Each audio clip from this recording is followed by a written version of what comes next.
दिव्य दिवशी दिव्य पक्षात गेलेत म्हणून आता ते सगळं विसरलेले आहेत म्हणजे काँग्रेस आणि जे विसरायचा विषय नाही. ज्यावेळेस मी तिथे होतो तिथे प्रामाणिकपणे काम केलंय, आज इथे करतो. मला त्यांना मुद्दाम आठवण करून द्यायची.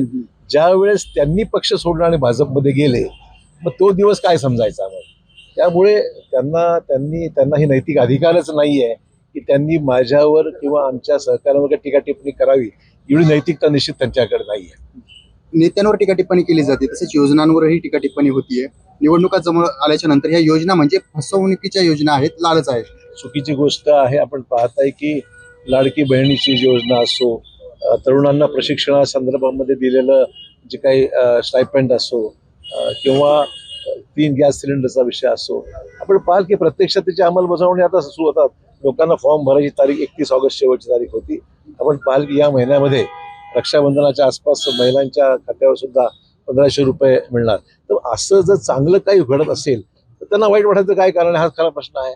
योजना चांगल्या आहेत, लोकांपर्यंत पोहोचतायत आणि त्यांना भीती मनामध्ये निर्माण झाली की योजना खरंच यशस्वी झाल्या तर मग त्यांना प्रचाराला मुद्दाच राहणार नाही. वॉशिंग पावडर नंतर आता सुपारीबाज सरकार असं म्हटलं जाते. संजय राऊत बोलतात त्या विषयावर. ठीक आहे, इलेक्शनच्या काळामध्ये आरोप प्रत्यारोप केले जातात, त्याला फार गांभीर्याने घेण्याची गरज नाहीये. लोकांना खऱ्या अर्थाने माहिती आहे की देशामध्ये आणि राज्यामध्ये सक्षम नेतृत्व कोणाचं आहे, नेते कोण आहेत, काम करणारं सरकार कोणाचं आहे. तेव्हा अशा प्रकारच्या वक्तव्यातून ठीक आहे लोकांची तात्पुरती करमणूक होत असेल, पण त्यातून काही निंबटं मिळतील असा विषय नाहीये. पवार कुटुंबियांनी मला एकटं पाडलं असं वक्तव्य अजित पवारांनी लोकसभा प्रचाराच्या वेळेस केलेलं होतं. मात्र आज ते म्हणतात की मी घरात राजकारण आणायला नको होतं असं त्यांनी कबुली दिली. काय ठीक आहे, तो त्यांचा अंतर्गत विषय, मी त्याच्यावर काही अधिक भाष्य करू इच्छित नाही. अजितदादा हे एक सक्षम नेते आहेत, पवारसाहेब हे देशाचे ज्येष्ठ नेते आहेत. त्याच्यात जे काही घडलं हा त्यांच्या घरातला अंतर्गत विषय आहे. सुप्रिया सुळे असं म्हणाल्या की ज्यावेळेस मी भाजपवर किंवा सत्तेवर बोलते त्यावेळेस माझ्या नवऱ्याला ईडीची नोटीस पाठवली. मला माहित नाही त्यांचं. योजना आहे, तुम्ही लॉन्च केली आहे. तुमचं 3 पक्षाचं सरकार आहे, प्रत्येक जण वेगवेगळं त्याचं क्रेडिट घेण्याचा प्रयत्न करत आहे. म्हणजे अजित दादा, माझी लाडकी बहीण किंवा एकनाथ शिंदे. त्यात काय चुकीचं आहे.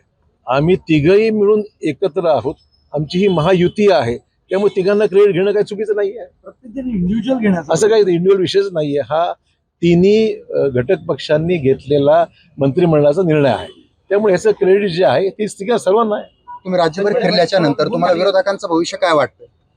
नाही, विरोध आपण पाहा, तुम्ही जनता ही महायुतीच्या बाजूने राहील आणि सरकार महायुतीचं राज्यात येणार. सर, नोव्हेंबरच्या दुसऱ्या आठवड्यात विधानसभा निवडणुकीची शक्यता आहे. 15 नोव्हेंबर पर्यंत निकाल लागण्याची शक्यता आहे. नेमकं का उशीर करण्यात काय कारण आहे? मागचे असं आहे की ह्या सगळ्या गोष्टी ज्या आहेत त्या कायद्याने ज्या गोष्टी केल्या पाहिजेत. निवडणुकीची मुदत आहे, विद्यमान विधिमंडळाची सुद्धा कालमर्यादा आहे. त्याच्यामुळे मागच्या वेळेस नोव्हेंबरच्या कालावधीमध्ये शासन स्थापित झालं होतं.